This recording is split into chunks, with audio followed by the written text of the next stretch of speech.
भवति मेधा इन्द्रश्च वायुश्च मेधाधाता ददातु मे। श्रीलक्ष्मीनाथ समारम्भाम् नाथयामुनमध्यमाम्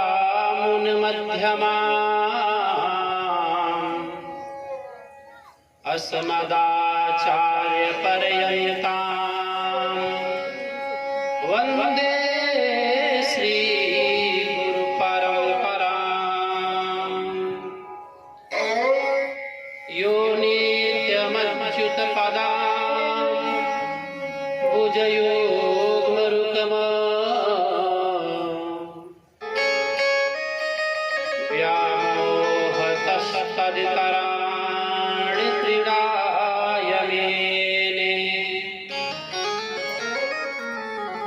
अस्मद्गुरोर्भगवतोऽस्य दैकसिन्धो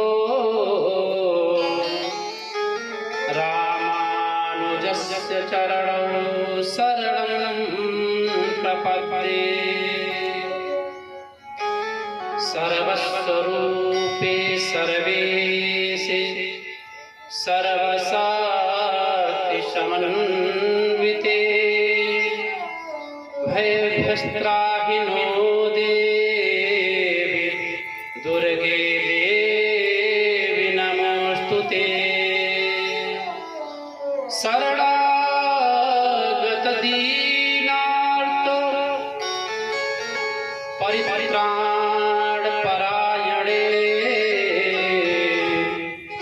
सर्वस्यातिहरे देवी नारायणे नमोऽस्तुते। व्यासाय विष्णुरूपाय व्यासरूपाय विष्णवे नमो वै ब्रह्मनिधये वासिष्ठाय नमो नमः।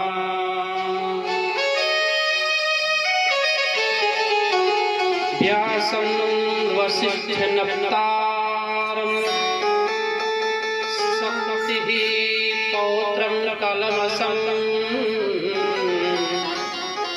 पराशरात्मजं वन्दे सुखतातं तपोनिधिम्। अचतुर्वदनो ब्रह्मा द्विबाहुरपरो हरिः अभाललोचनो शम्भो भगवान् वादरायणे। नारायण नमस्कृत्य नरं चैव नरोत्तमं देवीं सरस्वतीं व्यासं ततो जयमुदीरये।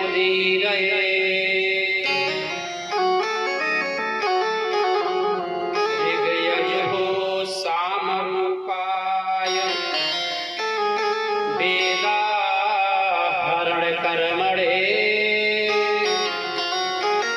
प्रणवो गीतवपुषे महाशिरसे नमः। स्वामिन् त्वदीयौ चरणाब्जकेशरो सुशोभितौ तनखावलीकुलैः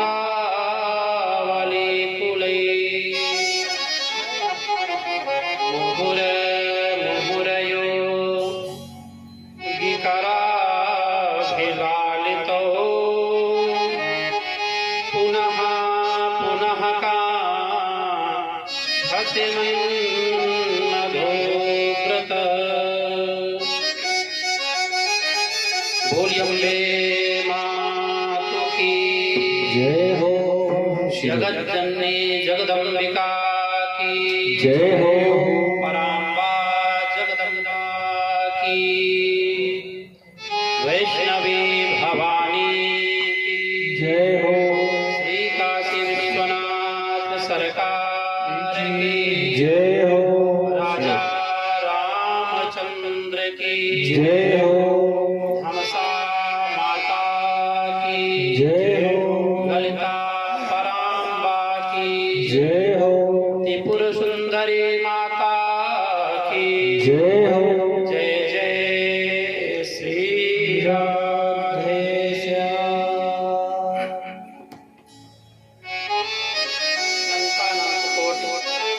ब्रह्मांडाधिनायिका जगज्जननी जगदम्बिका पराम्बा जगदम्बा ललिताम्बा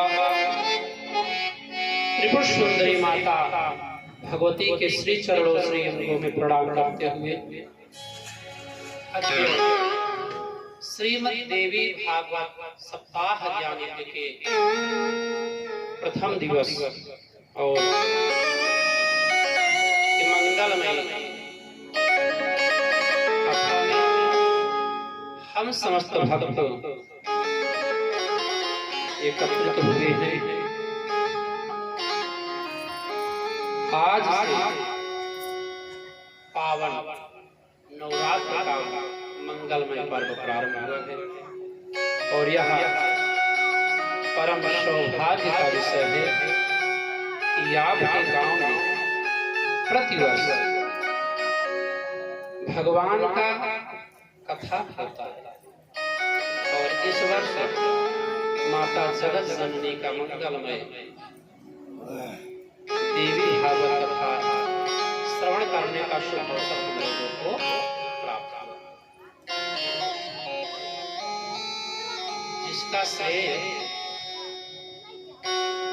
सुरेंद्र मिश्रा उनके अग्रज सुरेश मिश्रा धर्म पत्नी रेखा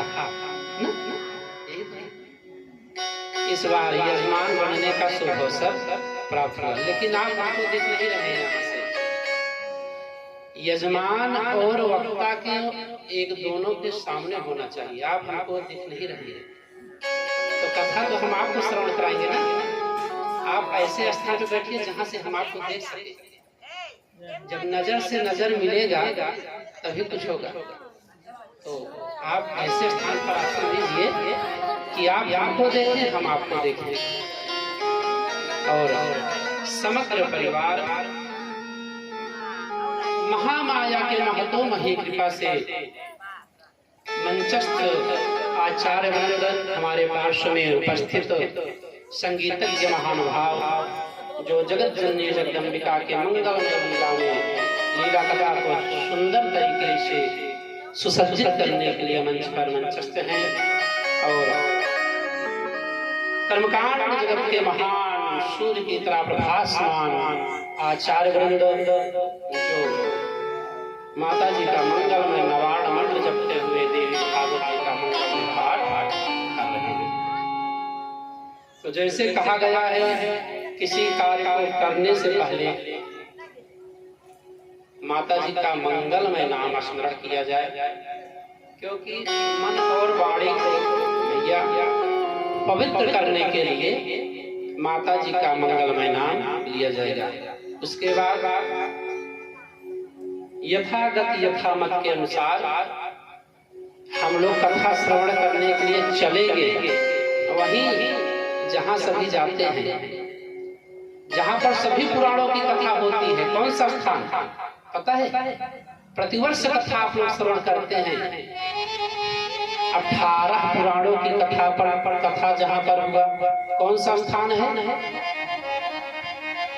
17 पुराणों की कथा श्रवण किया गया है उस स्थान पर। और आप लोग भी प्रतिवर्ष कथा श्रवण कर रहे हैं। आपने श्रवण किया देवी भागवत प्रारंभ है, शिव महापुराण आप लोगों ने श्रवण किया, भगवान का राम कथा आपने श्रवण किया, 2 बार भागवत कथा आपने श्रवण किया। तो आप लोग बताइए यह पुराणों की कथा कहाँ होती है? किसी को नहीं पता। लोग कथा श्रवण करने के लिए चलेंगे पावन धाम चक्र तीर्थ नैमिष। उसके पूर्व सभी लोग भाव और श्रद्धा के साथ जगत जननी जगदम्बिका का पावन मंगल में संकीर्तन करेंगे, नाम का अपने मन और वाणी को पवित्र करेंगे। कैसे? सभी लोग हस्ती को छोड़कर मस्ती में आते हुए क्या सिंह पर एक कमल राजित ताहि ऊपर भगवती, सिंह पर एक कमल राजित ताहि ऊपर भगवती, सिंह पर एक कमल राजित ताहि ऊपर भगवती, आसाती खल खल दात छल छल रूप सुंदर भगवती, आसाती खल खल दात छल छल रूप सुंदर भगवती, सिंह पर एक कमल राजित ताहि ऊपर भगवती, सिंह पर एक कमल राजित ताहि ऊपर भगवती।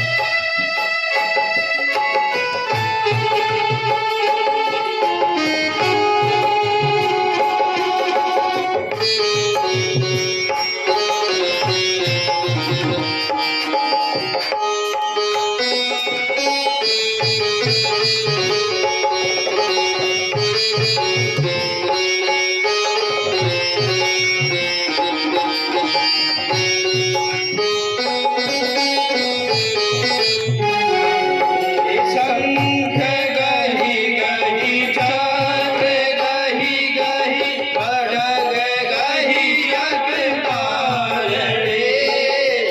शंख गहि गहि चक्र गहि गहि खड्ग गहि जगतारणे,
छल छल रूप सुंदर भगवती हंसाती खल खल आती खल खल रूप सुंदर भगवती सिंह पर एक कमाल राजित आहे ऊपर भगवती सिंह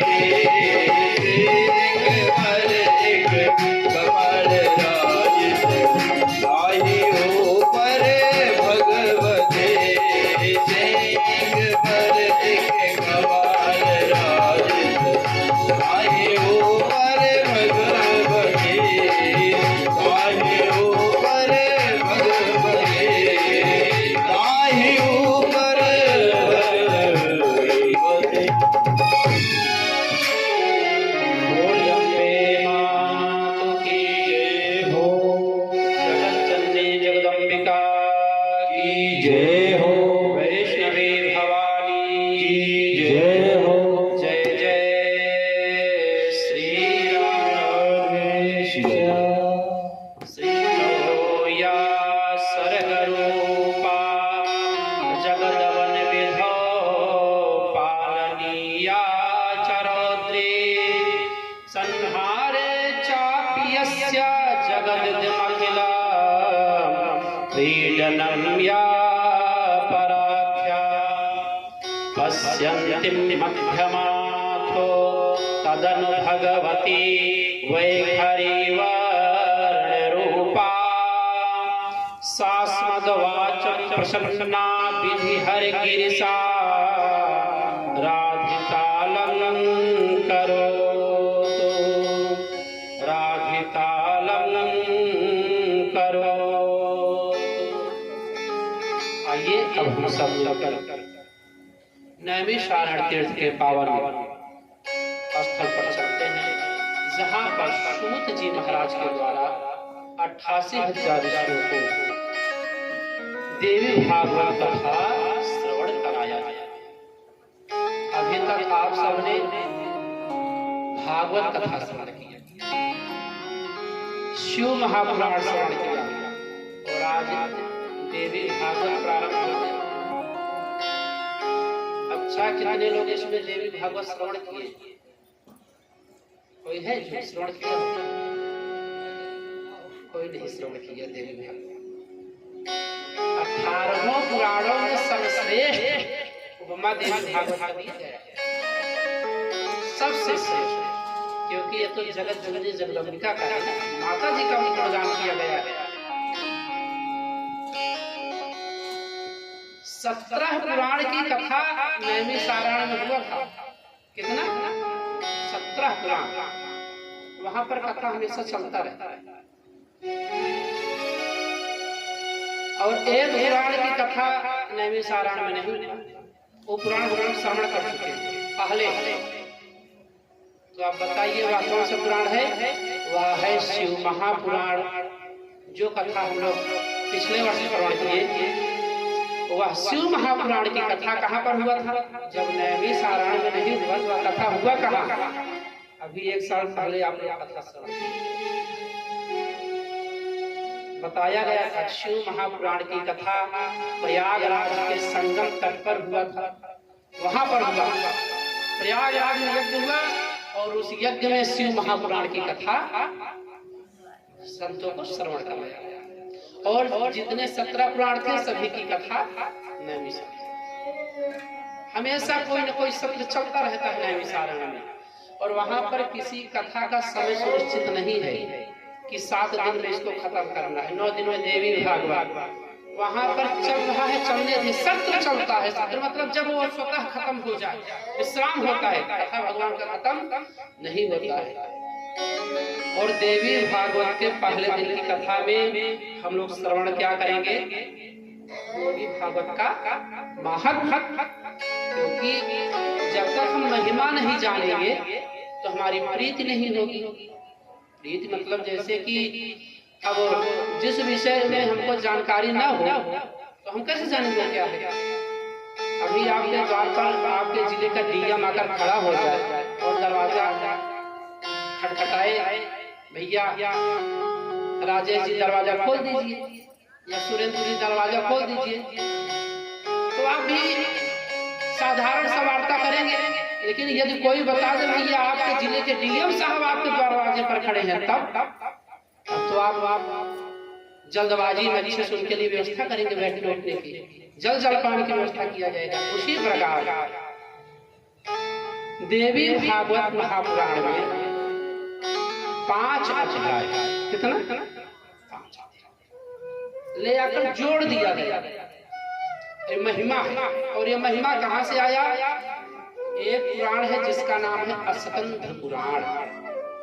स्कंद पुराण तो महिमा वाला पुराण है, उसमें सभी पुराणों का महिमा बताया गया है। मार्कंडेय पुराण का, देवी भागवत का, शिव महापुराण का, भागवत महापुराण का। जो स्कंद पुराण है, स्कंद पुराण को तो मैं कहता हूँ महिमा पुराण, बिल्वपत्र महिमा, भस्म महिमा, तिलक महिमा, ब्राह्मण महिमा, संतों का महिमा। स्कंद पुराण में भैया सिर्फ महिमा बताया गया, और उसी स्कंद पुराण से 5 अध्याय ले आकर के देवी भागवत में जोड़ दिया। तो सबसे पहले हम लोग श्रवण क्या करेंगे? देवी भागवत का महात्म्यम, इसको कहते हैं महात्म्यम। स्कंद पुराण से लेकर जोड़ दिया गया। अब हम लोग देवी भागवत का महात्म्य श्रवण करेंगे कि देवी भागवत का महिमा क्या है। ऐसे जैसे आज हम बैठे ना, ऐसे ही नैमिषारण्य में 88,000 ऋषि बैठे हुए हैं। कितने? 88,000, 4,000 नहीं, 88,000। 88,000 ऋषि बैठे हैं। ये सदगृहस्थ संत हैं, हवन पूजा पाठ करने वाले 88,000 ऋषि बैठे हैं, और उनके समक्ष सूत जी बैठे हैं। सूत जी महाराज से ऋषियों ने कहा, महाराज कोई हमने आपने हमको बहुत पुराण श्रवण कराया, लेकिन अभी आपने हमको माता जी का कोई पुराण नहीं श्रवण कराया। अब आप हमको माता जी की कथा श्रवण कराएं। सूत जी महाराज कहते हैं, ऋषियों मैं आपको माता जी की कथा श्रवण कराऊंगा। तो प्रारंभ कर रहे हैं। सबसे पहले अपने गुरु जी को प्रणाम किए। नारायणं नमस्कृत्यं नरं चैव नरोत्तमं देवीं सरस्वतीं व्यासं ततो जयमुदीरयेत्। माता जी का स्तवन किए। सृष्टौ या सर्गरूपा जगदवन विधौ पालनीया चरोत्री संहारे चापि यस्या जगदिदमखिलं क्रीडनं या पराख्या पश्यन्ति मध्यमाको तदनु भगवती वैखरी वर्णरूपा शाश्वतवाचं प्रसन्ना विधि हरिगिरिशा राधिता अलंकरोतु। माता जी को प्रणाम करते हुए बताते हैं, सृष्टो या सर्वरूपा जगदवन विधो पालनीया पराख्या। बताते हैं सृष्टि को उत्पन्न करने, सृष्टि का पालन करने और सृष्टि का प्रलय करने में क्रीडनम या पराख्या, जो इस सृष्टि पर आकर क्रीड़ा करते हैं, खेल करते हैं, ऐसे पराम्बा जगदम्बा का स्तवन करते हुए बताते हैं, संपूर्ण विश्व प्रपंच जिनके लिए क्रीड़ा स्वरूप है, संपूर्ण विश्व जिनके लिए क्रीड़ा स्वरूप है, जो माता ऐसे खेलते खेलते ही सृष्टि की रचना कर देती है, ऐसे कौन? पश्यन्ति वैखरी, मध्यमा और परा। अपने यहाँ 4 प्रकार की वाणी बताई गई है। कितना?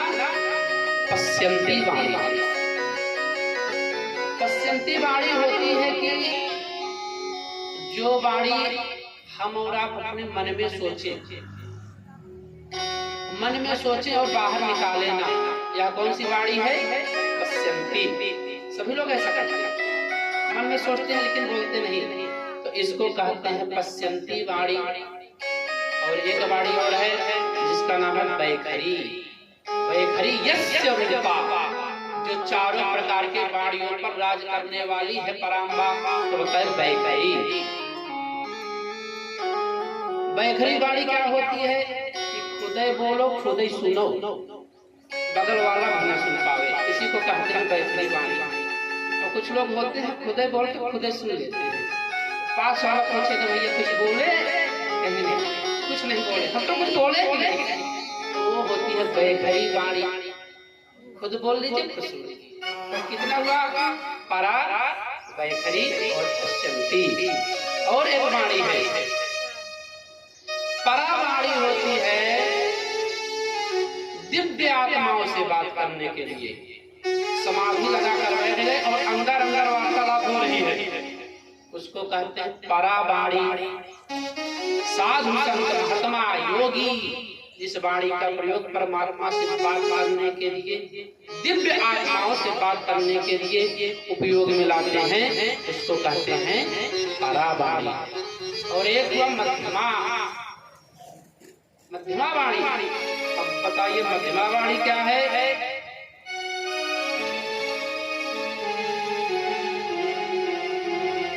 मध्यमा वाणी है जो सोचे मन में और सोचकर करना प्रारंभ कर दे। कभी कभी लोग बैठे रहते हैं, बैठे बैठे एक एक उठ के चल दिए, बगल वाले पूछते हैं भैया कहाँ, कहते हैं कुछ याद आ गया, तो होती है मध्यमा। मध्यमा वाणी, सोचिए मन में और छोड़ दीजिए, ये हो गया मध्यमा वाणी। इन चारों वाणी पर राज करने वाली पराम्बा जगदम्बा, जो समस्त जगत में जगत को कंदुक के समान क्रीड़ा स्थल मानकर उसका लय पालन और सृजन कर देती है, ऐसी पराम्बा जगदम्बा की कथा आप हमें सुनाइए। तो ऋषियों ने कहा सृष्टो या सर्ग रूपा जगदवनि विधौ पालनी या चरोद्री संहारे चाप्यस्या जगदिदमखिलं क्रीडनं या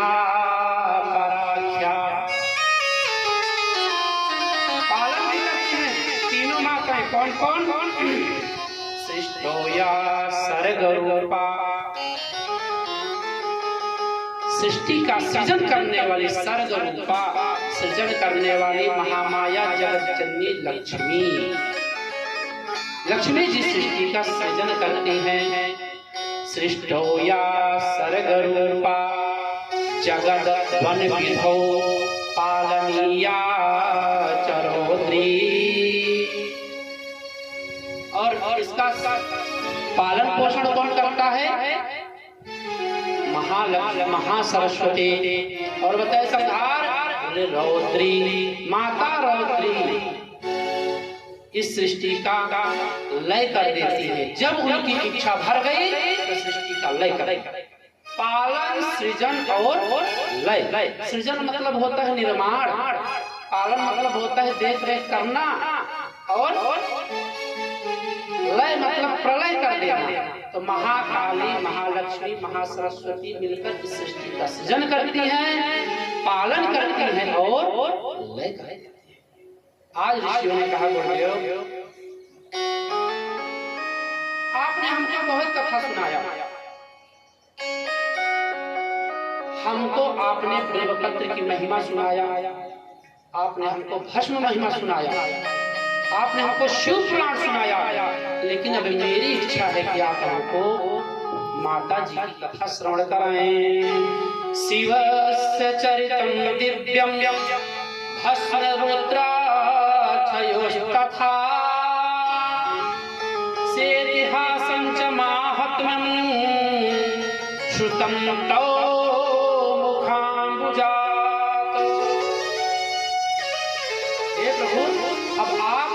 कोई ऐसी कथा श्रवण कराएं जिस कथा के श्रवण करने मात्र से व्यक्ति का कल्याण हो जाए, मोक्ष मिल जाए, मोक्ष प्रदान करने वाली मंगलमयी कथा श्रवण कराएं।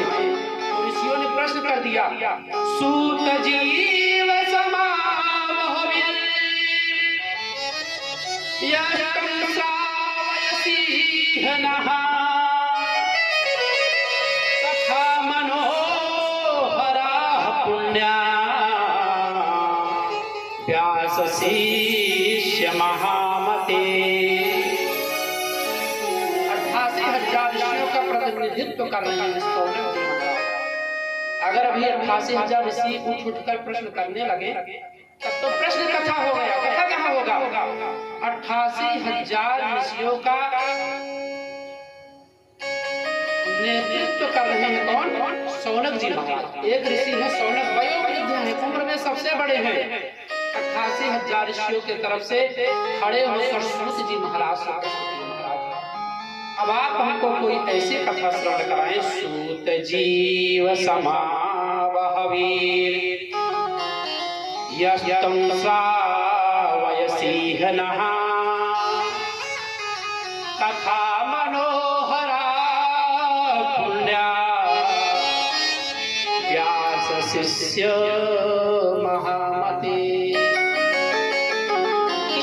बताए महाराज, कोई मनोहारिणी जिसके करने से व्यक्ति का कल्याण हो जाए, मोक्ष प्रदान करने वाला हो, जिस कथा में सरलता कुछ न हो, बहुत कम में हो जाए, पैसा वैसा ज्यादा न लगे, ऐसी कोई कथा श्रवण कराएं। बताए क्या? अरे हम अपनी तरफ से नहीं बोल रहे, सब ऋषि देवी भागवत में लिखा गया है। ऋषियों ने पूछा, महाराज सब कथा में बहुत नियम है, एक कोई कथा ऐसा श्रवण कराइए जिसमें नियम थोड़ा सरल हो और पैसा भी अनायास ही फल प्राप्त हो जाए। तो बताते हैं महाराज, भुक्ति मुक्ति प्रदम निरामानयसेन सर्वदा। बताए अनायास ही फल प्रदान करने वाला हो। तब महात्मा बहुत प्रसन्न हुए, बोले व्यास शिष्य महामते। अपने यहाँ 2 सूत जी, कितने? 2 सूत जी। कतिपय, अब यहाँ पर भी एक प्रश्न है, 17 पुराणों को सूत जी ने सुनाया। हाँ सुन लीजिए, अपने यहाँ 2 सूत जी हुए हैं, एक सूत जी के पुत्र सूत जी। उनका नाम था, जो 17 पुराण को श्रवण कराए, उनका नाम था रोमहर्षण सूत। क्या? रोमहर्षण सूत जी ने 17 पुराणों को श्रवण कराया सौनक आदि ऋषियों को। एक बार नैमिषारण्य में सूत जी कथा श्रवण करा रहे थे, उसी समय बलराम जी पहुंच गए, भगवान श्री कृष्ण के बड़े भाई, गदा लेकर। तो उन्होंने देखा, क्या ये लोमज कहाँ से कथा श्रवण करा रहे, इसको तो अधिकार ही नहीं है कथा श्रवण कराने का। तो क्या किया, एक तीर उठाए और तीर उठा के मार दिया, तो सूत जी की मृत्यु हो गई। हाहाकार मच गया, अरे महाराज हम लोगों का तो ज्ञान यज्ञ का सत्र चल रहा था, अब कथा श्रवण कौन कराएगा, क्योंकि आपने तो कथावाचक को ही मार दिया। तो सूत जी बलराम जी ने कहा, भाई हमको पता नहीं था, संतों ने कहा हम ही लोगों ने इन्हें यह अधिकार प्रदान किया था कि आप बैठकर हमको कथा श्रवण कराएं। देखिए, जो उग्रश्रवा सूत जी हैं, ये सुखदेव व्यास जी के शिष्य हैं। व्यास सुखदेव जी के पिताजी। और जो उग्रश्रवा सूत जी के पुत्र हैं, जिनका नाम है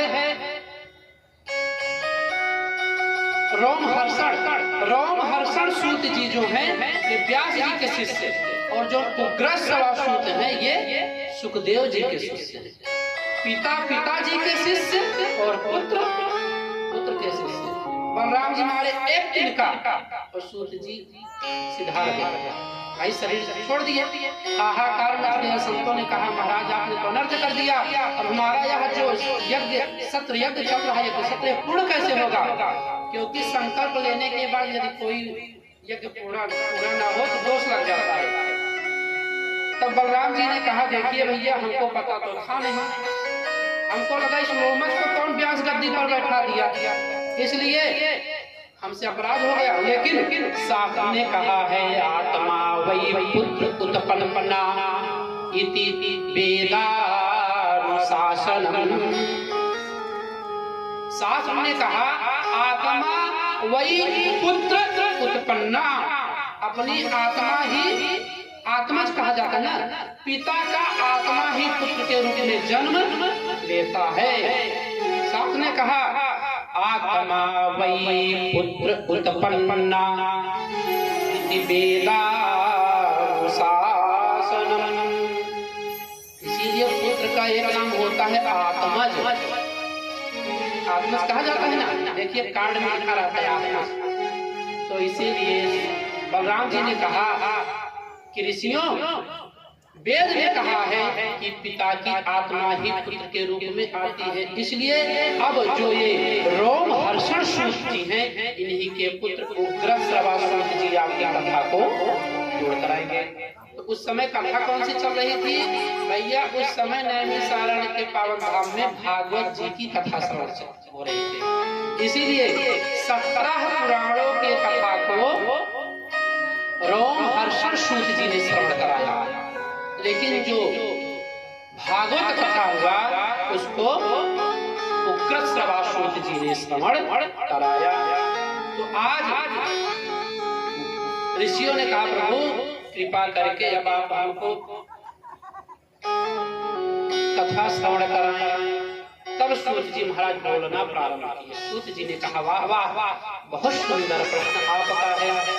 सूत जी ने कहा, साधु पृष्ठ महाभाग लोकानाम हितकामया सर्वशास्त्रसयज्ञ सारम् ततो वक्ष्याम्यशेषतः।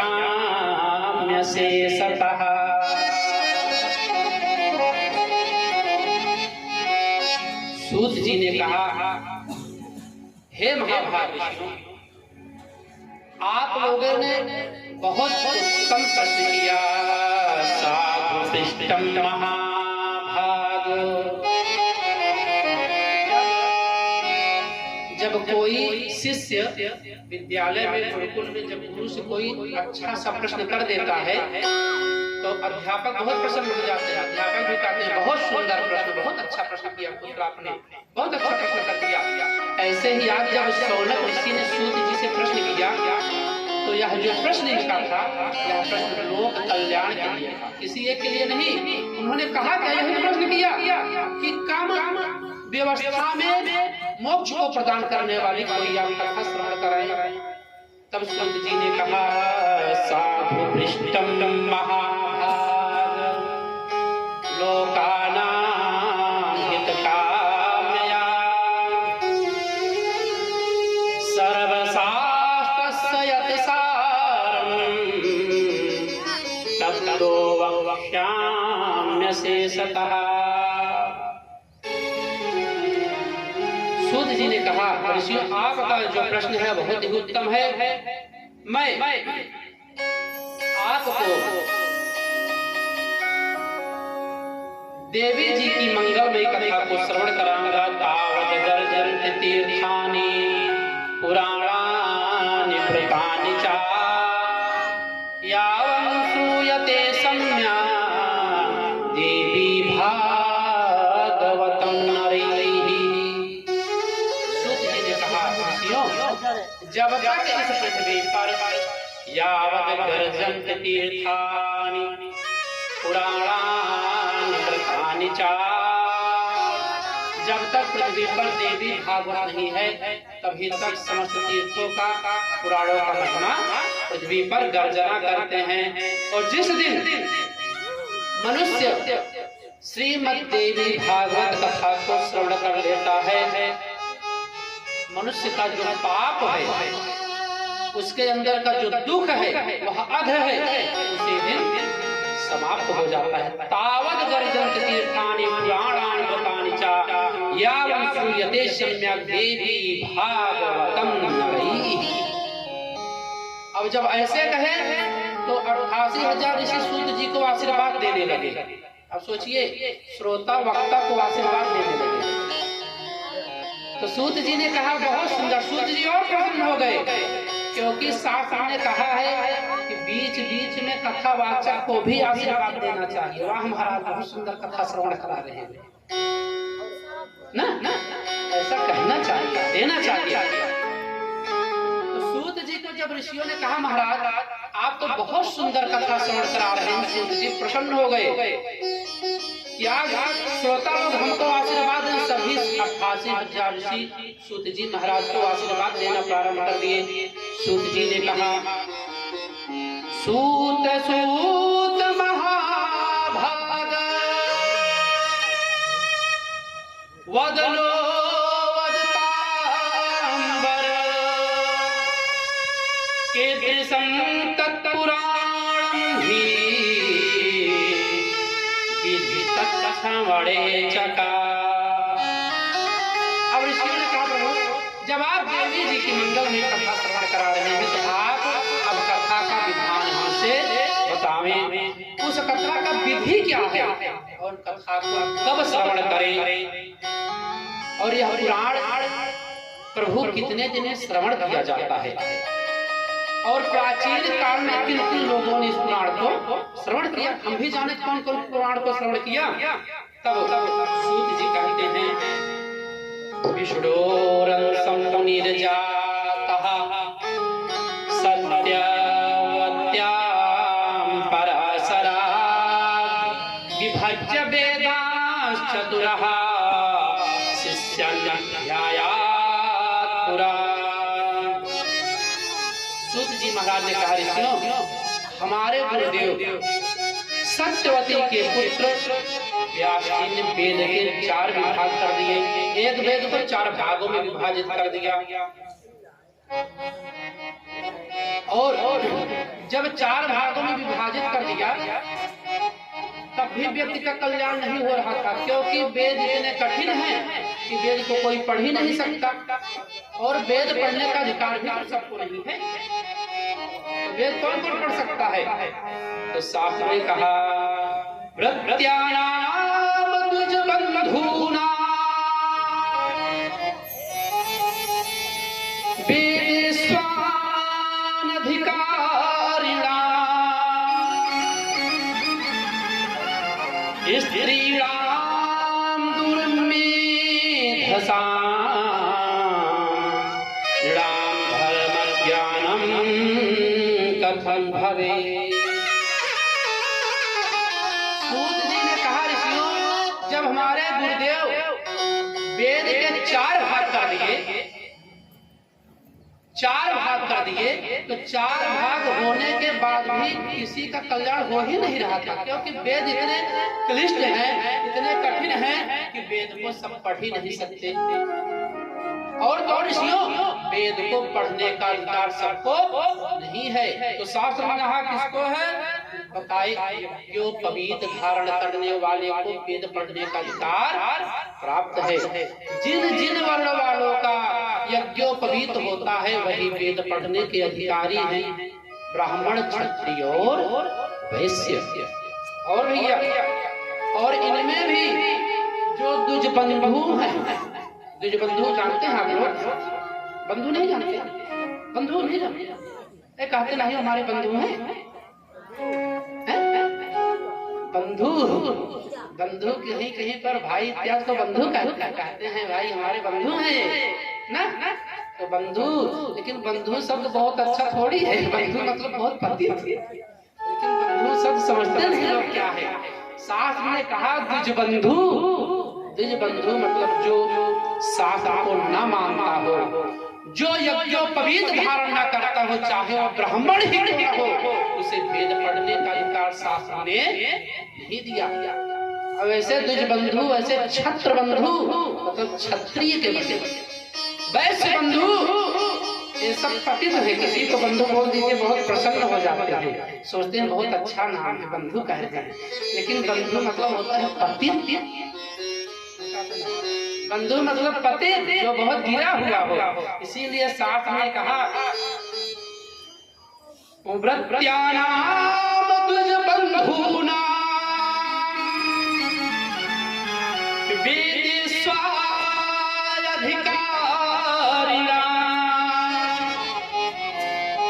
बताए क्या? तो बताते हैं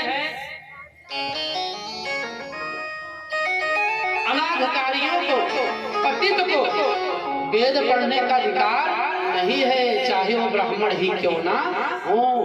और बताए, आगे बताते हैं स्त्रीणाम मेधसाम, हे भैया माताओं को भी वेद पढ़ने का अधिकार शास्त्र ने नहीं दिया।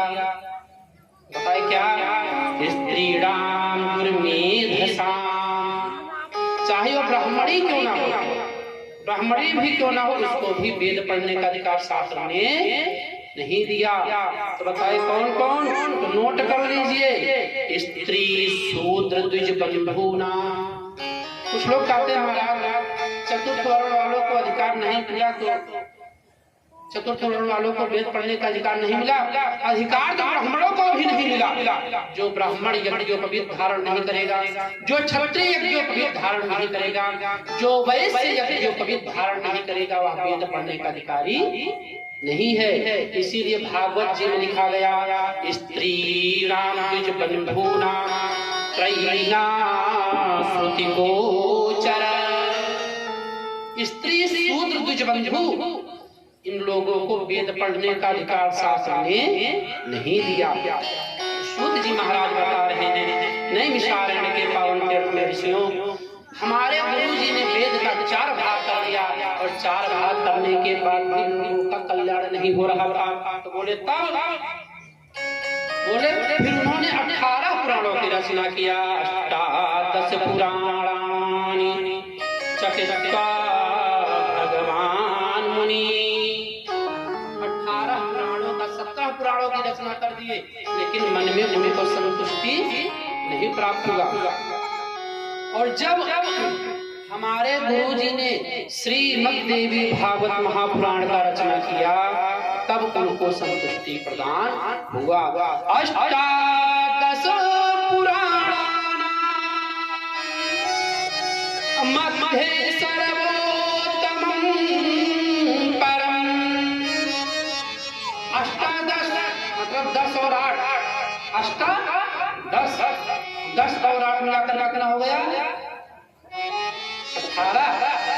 जब 18 पुराणों की रचना हमारे गुरु जी ने किया, तब देवी भागवत की रचना करने के बाद गुरु जी को यह जानकारी, यह ज्ञान हो गया कि यह देवी भागवत ही ऐसा ग्रंथ है जिसके श्रवण करने मात्र से व्यक्ति को मोक्ष प्राप्त हो जाएगा।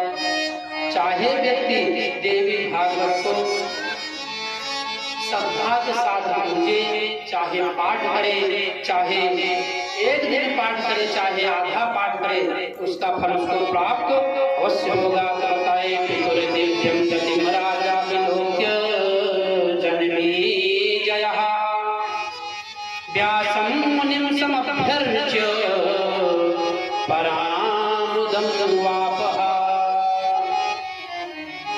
सूत जी बता रहे हैं ऋषियों, जब जन्मेजय के पिताजी को सर्प ने काटा, तो जन्मेजय के पिताजी थे कौन? तो जन्मेजय के पिताजी थे राजा परीक्षित। ठाकुर जी कथा सुने हो ना? हाँ। तो राजा परीक्षित को सांप काट लिए, तो अधो गति को चले गए। भागवत जी में आया है कथा कि मोक्ष हो गया, तो आप कहेंगे महाराज भागवत जी की कथा सुने मोक्ष हो गया, लेकिन देवी भागवत में लिखा गया कि राजा परीक्षित को जब सर्प काटने के लिए आया, तक्षक तो काट लिया, मर गए और चले गए, अधो गति को प्राप्त हो गए। क्योंकि शास्त्र ने कहा है जल में डूब कर मरने वाला, अग्नि से जल कर मरने वाला, फांसी त्याज्य लगा लेते हैं। अकाल मृत्यु वाले जितने भी हैं ये नरकगामी हो जाते हैं। तो जन्मेजय ने कहा हमारे पिताजी तो अधोगति को प्राप्त हो गए हैं, इनका कल्याण कैसे हो?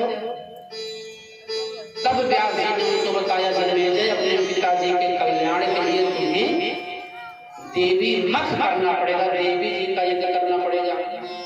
बहुत बचने का प्रयास किए राजा परीक्षित, 7 मंजिल के ऊपर बैठ गए थे जाके राजा परीक्षित, फिर भी सर पर पहुंच गया। 7 दिन तक ये हुआ, 7 दिन तक राजा परीक्षित से कोई मिलेगा नहीं। अरे संशय मत करिएगा, वो राजा परीक्षित भागवत वाले दूसरे हैं, ये देवी भागवत वाले दूसरे हैं, क्योंकि कल्प का भेद होता है।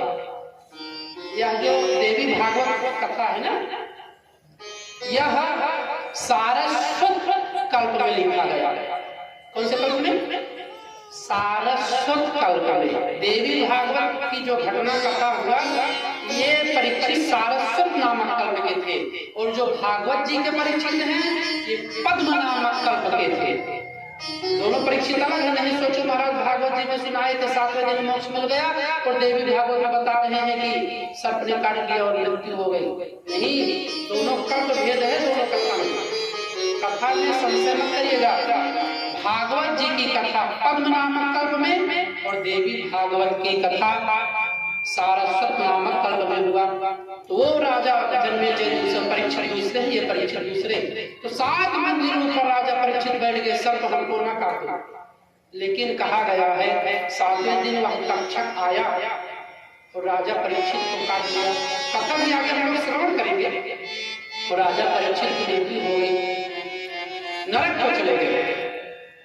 जन्मेजय ने कहा अब हमारे पिताजी नरकगामी हो गए, अब क्या करें? तो जन्मेजय ने सर्प यज्ञ कराया, बहुत से सर्पों की आहुति यज्ञ में दे दिया गया, लेकिन कल्याण कैसे हो?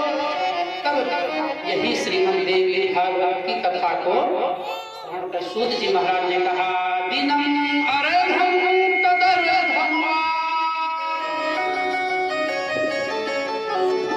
दिनम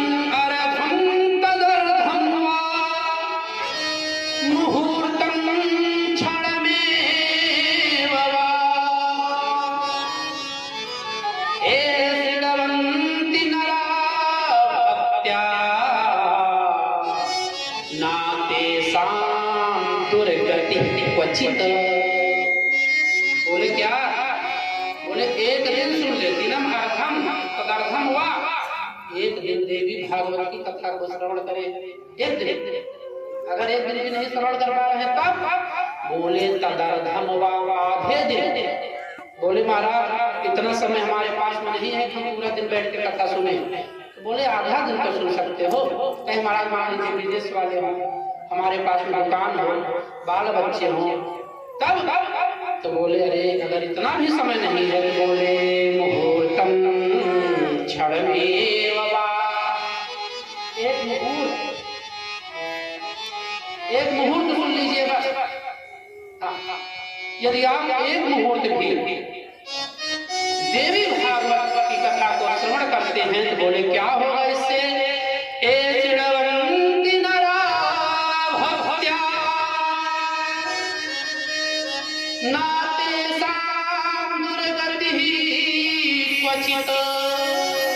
बोले महाराज एक दिन नहीं सुन पा रहे हो तो आधे दिन सुनिए, आधे दिन भी नहीं सुन पा रहे हो तो आप मुहूर्त भर सुनिए, और एक मुहूर्त भी नहीं सुन पा रहे हो तब बोले एक मुहूर्त अगर आपने श्रवण कर दिया तो आपका कल्याण हो जाएगा। ना तेसाम दुर्गति क्वचित, आपका दुर्गति नहीं होगा। तो सूत जी बता रहे हैं ऋषियों,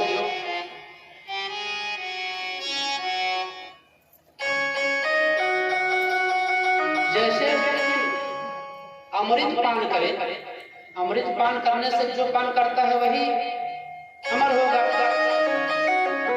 लेकिन देवी भागवत रूपी कथा का पान करने से जितने लोग श्रवण करते हैं सभी का कल्याण हो जाता है। सुधा पिबन्नीत एव नरास्या